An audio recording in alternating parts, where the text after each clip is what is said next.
So today in this video, we're going to be talking about World War II and the rise of fascism in Europe. So this is really important in our context with U.S. history because we need to know, why does this war in Europe happens and what is the United States doing about it at this time? So in our last video, we talked about the end of World War I, right? So at the end of World War I, the U.S. had no obvious enemy. So, it looks like we could have supported Germany or we could have supported England and France during World War I. So the only reason why we actually went to war against Germany was because of the unrestricted submarine warfare and the Zimmerman telegram. Other than that, we were playing both sides essentially.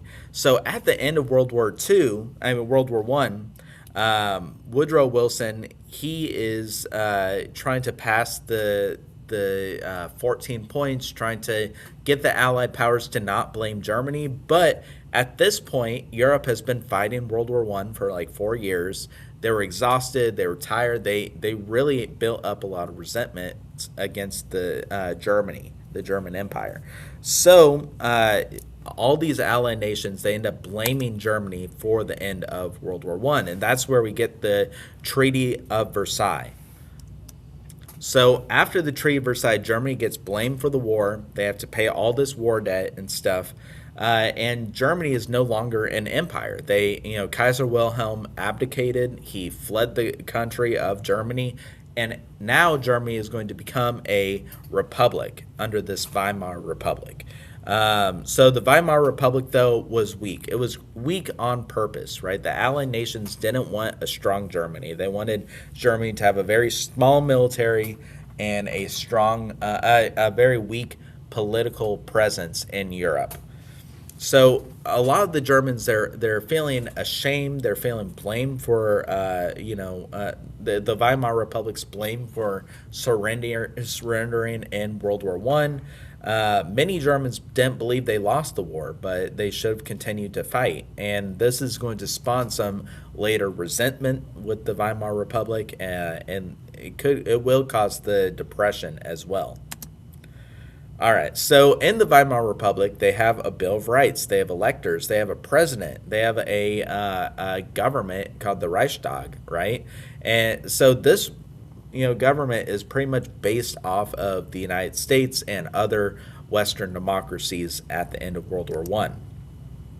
During the 1920s, we also start seeing a big cultural shift in Germany as well, right? Think about like the Roaring Twenties in America that we talked about in our previous lecture. This is also happening in Germany as well. There's a whole cinema revolution, but also Germany, they had flappers as well. Same thing with Japan too. They were pretty open and open to new things, new changes. So there were some good parts of the Weimar Republic. But Germany in the 1920s is really suffering. The Treaty of Versailles is setting up the future conflict, which will become World War II. So Germany is blamed for World War I. They have to pay back all these war reparations, millions of dollars worth of money that they don't have. So, and Germany had to give up its colonies overseas. They had to give up parts of their land, like Czechoslovakia and Alsace-Lorraine. And they were forced to, pay back these war reparations. And, one thing that the German government did, they have to pay back all this money, right, is they are going to start printing more money. But the downside of this is you can't just print more money because that causes inflation. But what we see in Germany in the 1920s is not only does this Weimar Republic experience inflation, they have hyperinflation where their money is virtually useless, right? So in the picture on the right, you can see these German children.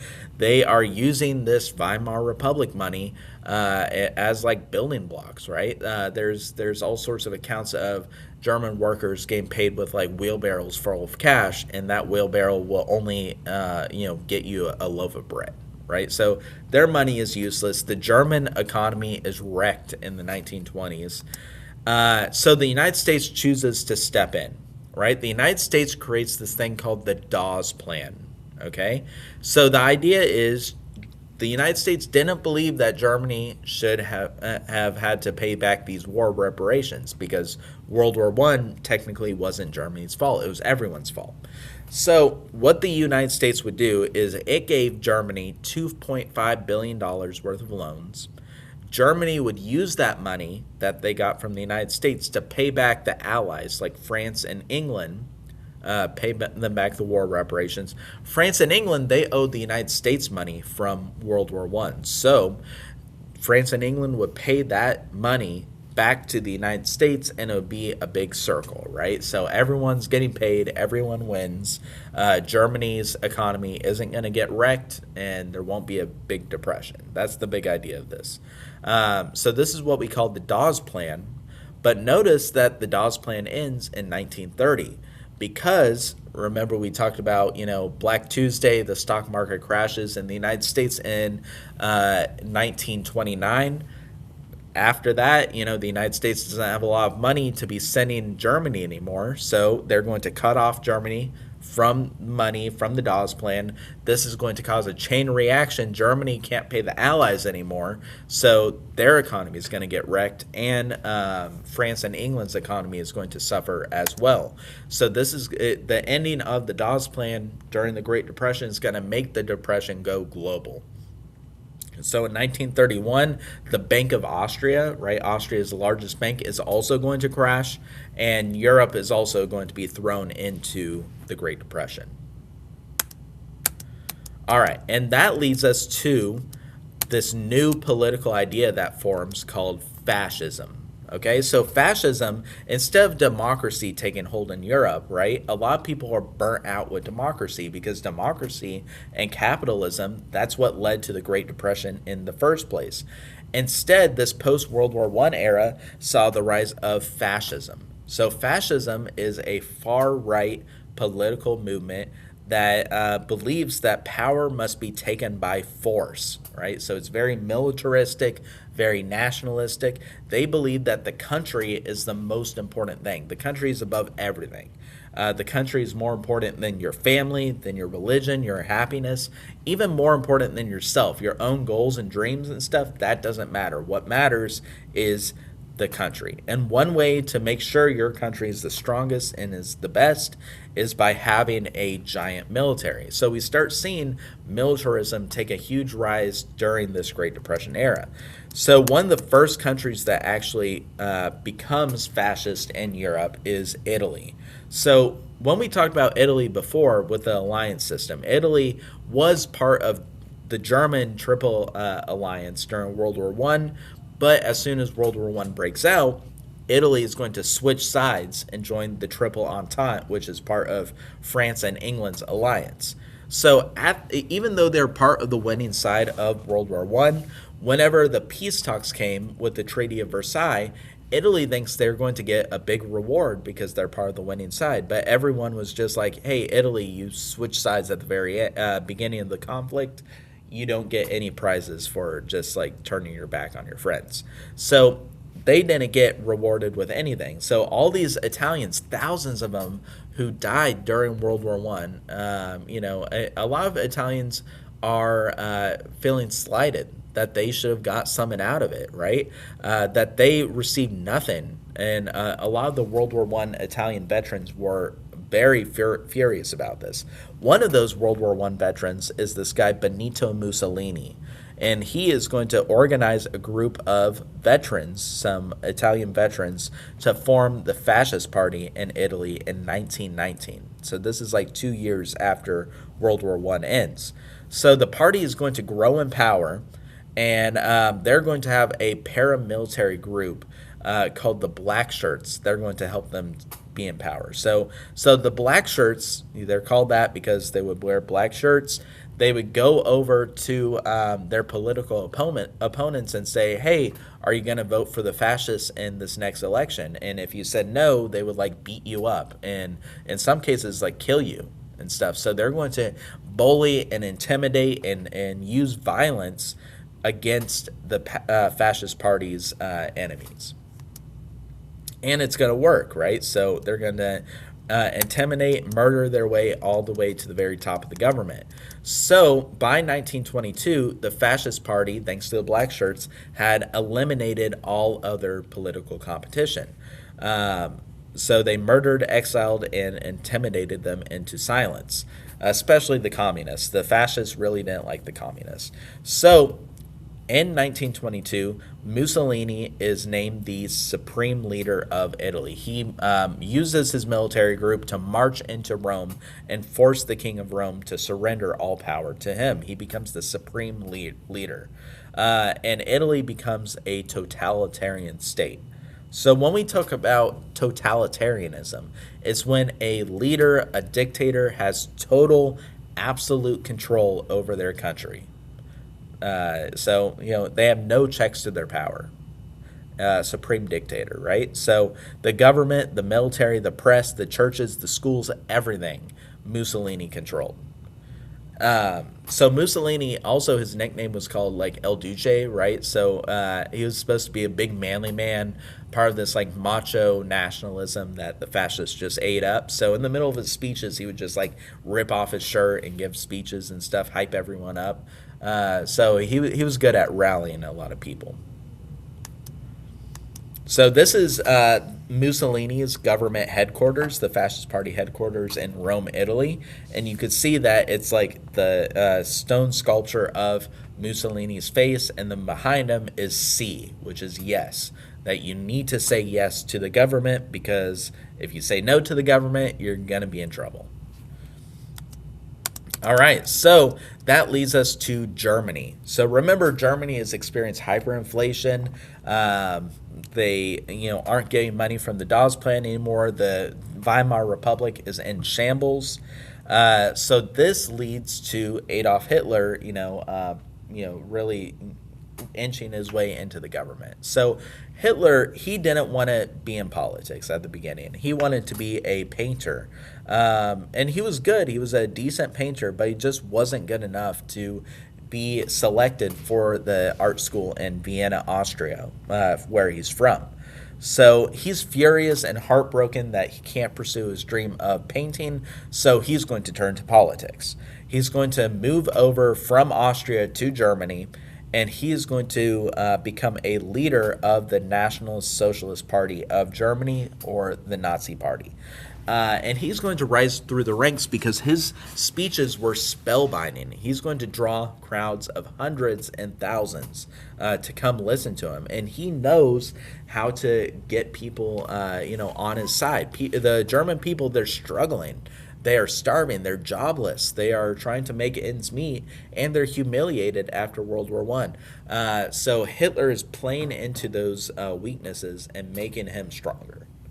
So in 1923, Hitler is he's living in Munich, Germany, which is in southern Germany. He's in a beer hall, and he is going to try rallying his party to overthrow the Weimar Republic. This is what we call the beer hall push. This is going to end up being a failure, though, because the capital of Germany is Berlin, and he's over in Munich whenever this happens. So he fails, and he was put under house arrest for a few years. And while he's in house arrest, his fury is growing. Really quick, this is a painting done by Adolf Hitler. So not a terrible painting, right? But not good enough for the Vienna Art School. But it sort of like leads us to the question of, can we separate the art from the artist? I mean, yeah, I'll leave that to you. All right, so while in prison, Hitler is beginning to write a autobiography. And this is what we call Mein Kampf, or My Struggle. In this book, he is laying out his life, but also he's sort of paralleling it with the German people. He says that Germany shouldn't have lost World War I. The whole reason why they lost World War I is because of the Jewish treachery. That's what he said. He said that there's all these like Jews in the government, pulling their strings, and he is that the Jewish people, they're the ones that made the German government surrender before World War One was actually ended. So he's blaming the loss of Germany in World War One on the Jews. That'll become important when we talk about the Holocaust. Also, he says that if you put Hitler in power, he is going to make Germany great, right? He's going to restore German glory. Bring Germany back to the good old days where they were all powerful and stuff. So he laid this out, right? He said that he was going to rebuild the German military. Remember, the Treaty of Versailles says that Germany wasn't allowed to have a large military anymore. He's going to rebuild the German military. He's going to expand Germany's borders. He's going to retake all those lands that Germany lost during World War One, and in fact, he's going to expand Germany as well. And then his third idea is he's going to purify the German race. So he said that the Germans, they come from this line of super people. They called them Übermensch, right? Called the Aryans. Now, the real Aryans in history, this is like a group that migrated in Eurasia and stuff, and then eventually ends up in like India. They helped create the Hindu religion. So Hitler's not talking about historical Aryans in here. He thinks that the German people are this group of Aryans, this master race that should take over the world, that they are better than everyone else. He says that, you can identify an Aryan because they have blonde hair and blue eyes. Funny enough, Hitler had brown hair and brown eyes, so he didn't even fit that ideal Aryan picture that he painted out himself. So this is a political poster, a propaganda poster of their Deutsche Student, right, the German student, showing us, the ideal Aryan boy, blonde hair, blue eyes, holding up the Nazi flag. All right, cool. So this is a map of Europe in the 1920s, right? Germany lost a bunch of territory, and whenever Hitler takes over, he's going to get it back. So this just shows you what he wants, right? So in this corner of the map is the Polish corridor. This is one area that Hitler wanted back because you could see that East Prussia, which was still part of Germany at the time, was sort of separated in this little Polish corridor because now the country of Poland is there. He said he's going to take back the demilitarized Rhineland, this area that wasn't allowed to have a military after World War One. He's going to take back Alsace-Lorraine. He's going to take a part of Czechoslovakia that did have a lot of ethnic Germans living there, but is now part of Czechoslovakia, so he wants that back. And then also Austria, because he is from Austria. All right. So Hitler is, when he gets released from prison, he's struggling to find supporters. But then in the 1930s, the Great Depression happens and destroys the German economy. And this is what the opportunity that Hitler needed to gain more political traction. So he is really playing into this, harshness of the Treaty of Versailles and, the catastrophic German economic conditions. And he is, a lot of people are choosing to follow Hitler, not necessarily because of his belief of the Jewish conspiracy, but instead because he is promising revenge and he's promising to make the German people's lives better. He wants to restore Germany to everything that they lost from World War I. So Hitler is going to take a page out of Mussolini's book. The Nazi Party is going to win several elections.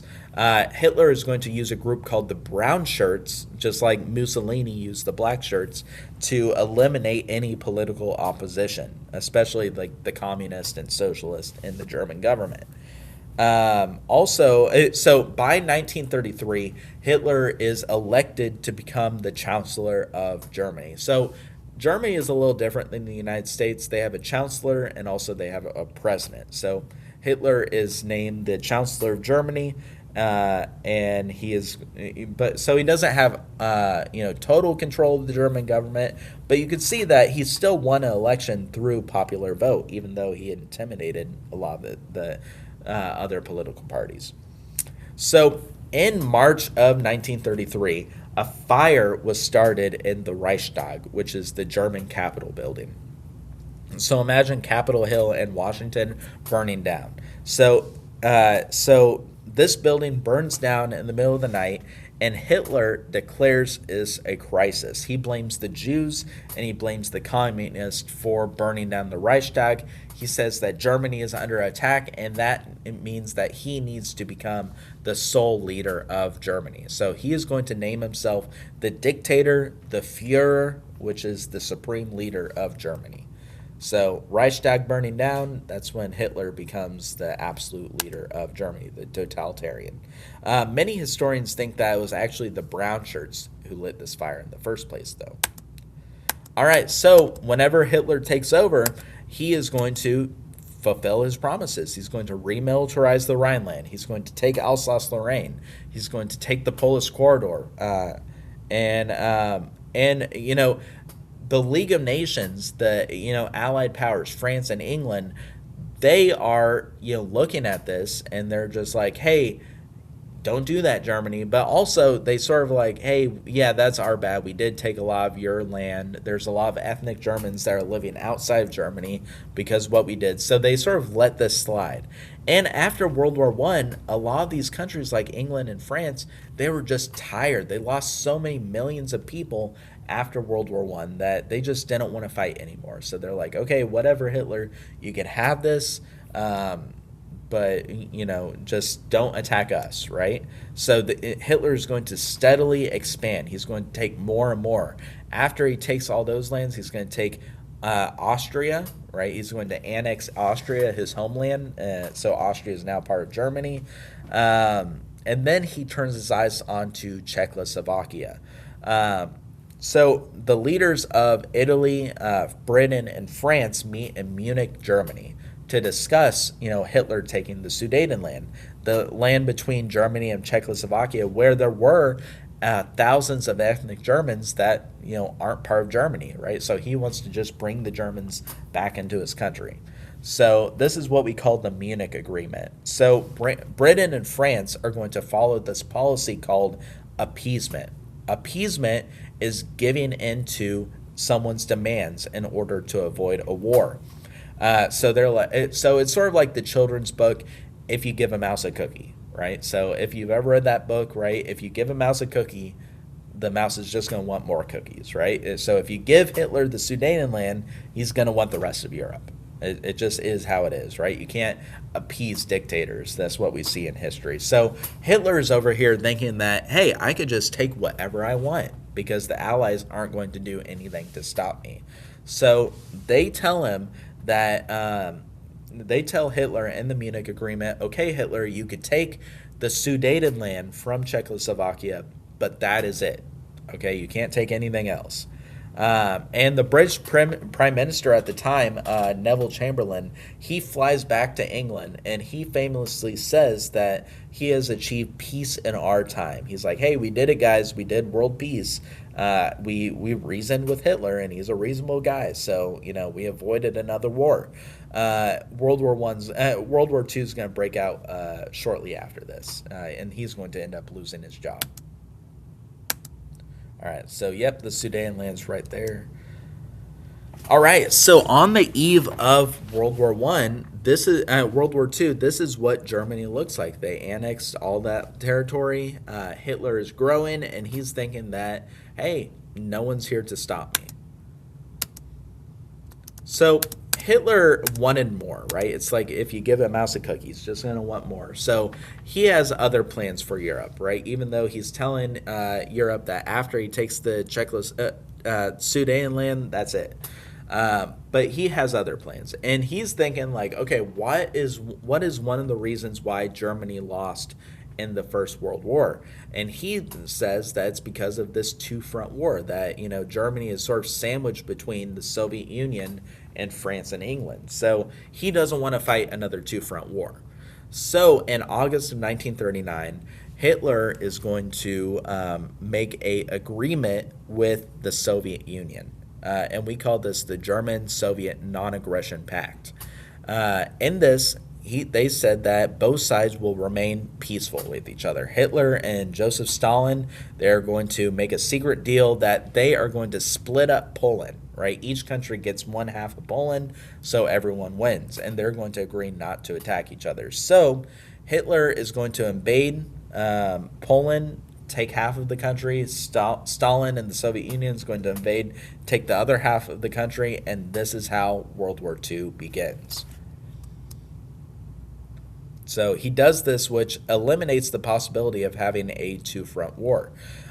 This is a famous political cartoon showing Hitler and Joseph Stalin. They're getting married, but the caption says, "I wonder how long the honeymoon will last." Because Hitler, it's no secret, he hates communists. One of the first groups of people to actually get sent to the concentration camps were the communists in Germany, right? But here he is making a deal with Joseph Stalin, who is a communist. But it's a mutual agreement, right? They both agree to take part of Poland from each other. Yep. So now that Hitler doesn't have to worry about Stalin attacking him from behind, he could focus his attention on France and England. All right. So Hitler is going to take Czechoslovakia. Britain and France is going to warn Hitler that, hey, Hitler, if you take any more land after you take Czechoslovakia, it will result in war. And then on March 31st, 1939, Hitler invades Poland. And then because of the non-aggression pact, they don't go to war against the Soviet Union. And then on September 1st, 1939, 2 days later, Great Britain and France declare war on Germany. So how was Hitler able to take so much land so quickly, right? Part of the reason why World War I ended up in such a stalemate is because of that trench warfare, right? People just got bogged down in the trenches and they're not able to gain any ground. Hitler doesn't want a repeat of the First World War. So instead, he wants to hit his enemy fast. He wants to hit them hard, knock them out in one punch before they could punch back. So this is the strategy that him and his commanders developed, which is called Blitzkrieg. In German, that means lightning war. So he's going to use modern tanks and artillery and soldiers and paratroopers and airplanes in order to attack his enemy. They're going to be constantly moving, strike deep into enemy territory before the enemy troops get a chance to react. For example, in Poland, Hitler's going to do this blitzkrieg strategy, and Poland is going to fall in less than 1 month. So then that leads to France. So France, they knew after World War I that it's only a matter of time before another war between France and Germany happens. So at the end of World War I, there's going to be this General Maginot who's going to say, hey, we need to make a line of forts between France and Germany. So this is what they do. They make the one of the most extensive lines of fortifications in world history between France and England, this Maginot Line, in order to protect themselves from another German invasion. But what they didn't do is make a lot of heavy fortifications next to Belgium because they don't have any beef with Belgium. So while I was in college, I actually did some graduate work in the city of Strasbourg, France, which is on that border between France and Germany. And one day I was like, so in the bottom left-hand corner, you can see this is the chateau I lived in. This is one of the chateaus of Napoleon III that he used to vacation in the summer and stuff. So I lived in one of those rooms while I did one of my college courses. One day I was just walking behind the chateau and I come across the Maginot Line because Strasbourg is right there where the Maginot Line was. So I actually got to see in the upper left-hand corner, the Maginot Line. The fortifications are still there today. And then you can see the little meme that's next to the picture. It's France, Germany, and the Maginot Line. So if you're Germany, right, and you want to get over to France, there's a gate in the way, right, the Maginot Line. So all Germany needs to do, though, to get to France is just walk around the gate. So that's what Hitler is going to do. Germany is going to invade neutral Belgium, and then they're going to loop around and attack France from behind. Yep. So after Hitler, sends his troops behind the Maginot Line, using this blitzkrieg strategy, France is going to fall relatively quickly in a few weeks. So this is a picture of Hitler taking a picture in front of the Eiffel Tower. And then this is a picture of some French citizens who are devastated that their country got taken over so quickly by the Nazis. So France is going to fall relatively fast. So the northern part of France is going to be occupied directly by Germany, and then the southern part of France is going to be a little puppet state called Vichy France. Really the only country that is standing in Germany's way now is England.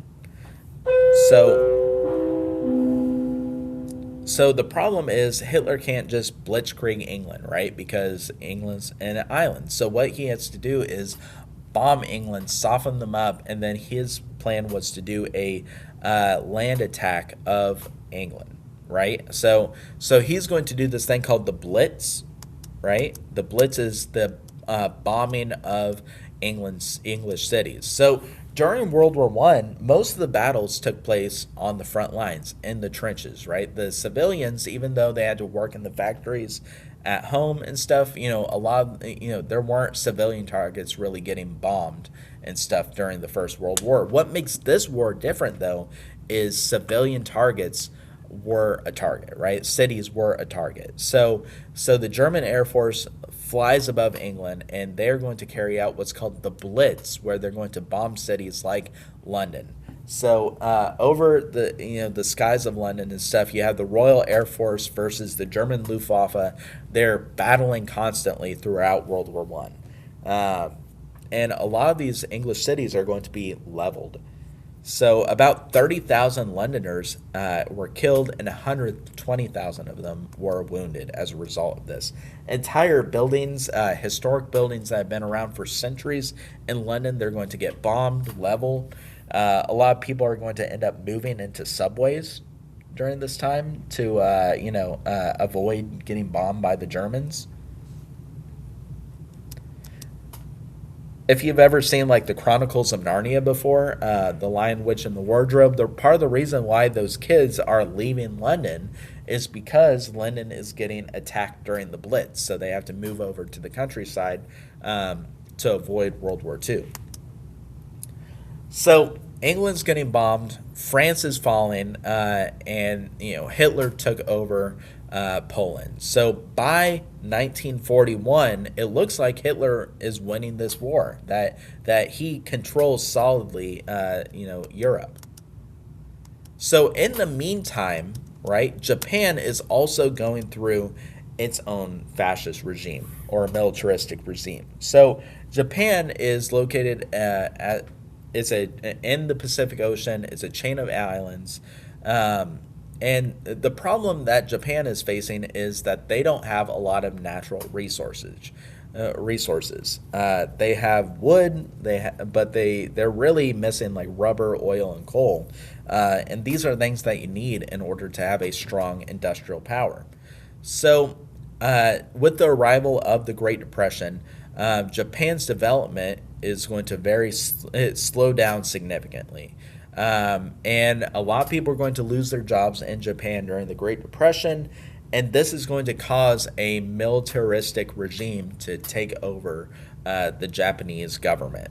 So the Japanese military is going to take over. They're going to divert their funds to fund the military, and they're going to expand into China looking for natural resources. They're going to invade in 1931 this area of China called Manchuria. And the world protested but did nothing. Same sort of thing like with the League of Nations, with Hitler and the appeasement. They just don't want to fight another war. They don't want to have to deal with Japan. So Japan is going to keep on expanding into the Pacific. So by the outbreak of World War II, Japan is going to take a lot of lands in the Pacific. They're going to take Korea and Manchuria and parts of China. Uh, so, really, the Japanese Empire is going to control most of the Pacific. All right, so what is America doing at this time, right? Everywhere it looks like is turning to a fascist government, and democracy seems to be weak and failing.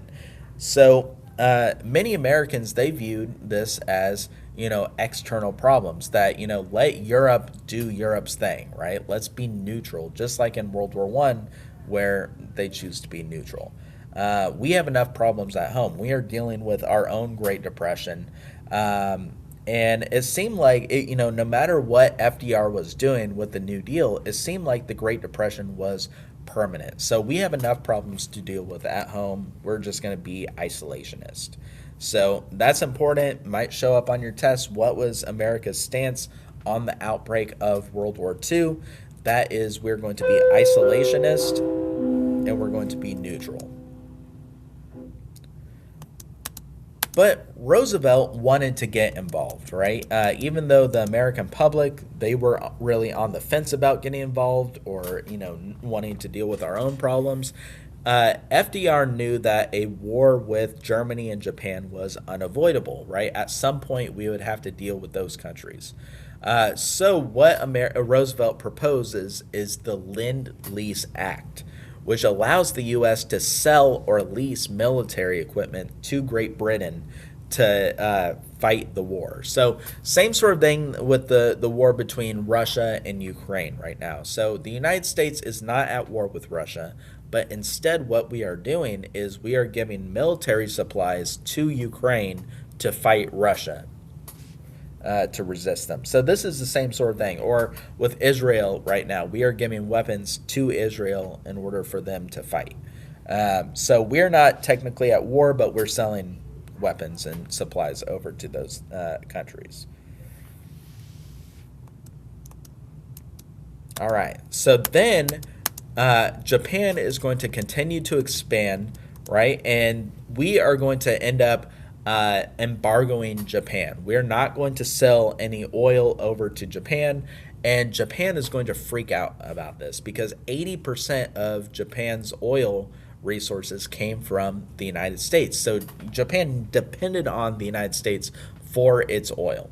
And its military supplies. So the Japanese high command is saying, hey, we only have a few months of supplies left, so we got to do something. We got to convince America to send us these resources again. So what Japan's leaders decided to do is they're going to attack the American Pacific Fleet in Hawaii. Their goal was to do a surprise attack, sink the American fleet in one big attack, and then convince America to resume trading. So on December 7th, 1941, 180 Japanese warplanes are going to attack the U.S. naval fleet at Pearl Harbor, Hawaii.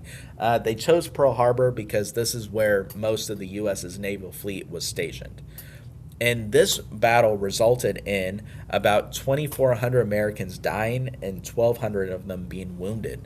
America is going to lose 300 planes, lose 18 warships, and Japan is only going to lose 29 planes in the process.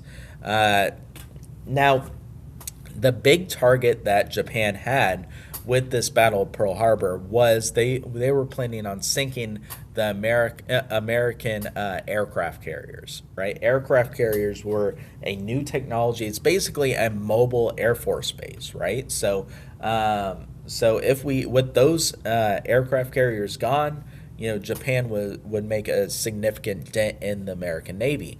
However, the morning of Pearl Harbor, the American aircraft carriers, they were actually out on routine training missions and stuff, so they weren't actually stationed in Pearl Harbor whenever the attack came, and that is going to cause America to be wounded but not defeated.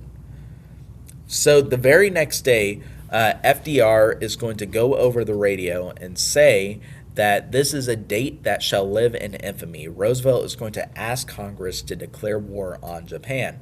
Actually, my great grandmother, she was alive during this time. She was like 10 years old or whatever, and she remembered vividly, FDR going on the radio and telling people that Japan had attacked American soil and we are now thrown into World War II. So the U.S. entering in World War II is because of Japan's attack on Pearl Harbor. Very important to know.